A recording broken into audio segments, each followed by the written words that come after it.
umaga, ako nga pala si Bibibining Kai.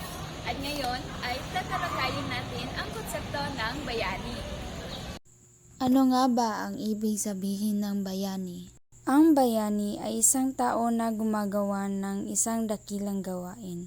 Layunin nila na makatulong sa iba upang maging maayos ang buhay ng kanilang mga kababayan. Tinatawag na bayani ang mga pangkaraniwang tao na gumagawa ng isang bagay na taliwas sa inaasahan ng marami na gagawin niya, o isang bagay na napakahirap gawin, o mga bagay na nagdudulot ng malaking sakripisyo at hirap. Dalawang konsepto ng bayani. Ito ay ang bagong bayani at sinaunang bayani. Para mas maintindihan natin, meron kami ipapakitang larawan kung sino-sino ang mga bayani dito sa Pilipinas.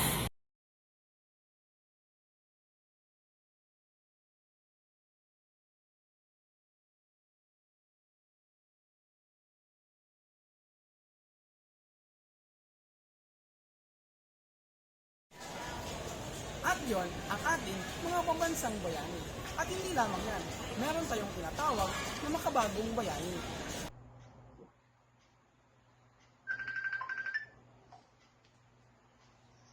Anak, kamusta kayo dyan? Mabuti, anak. Okay, boss, coming. Pasensya, anak, tinawag ako ng boss ko.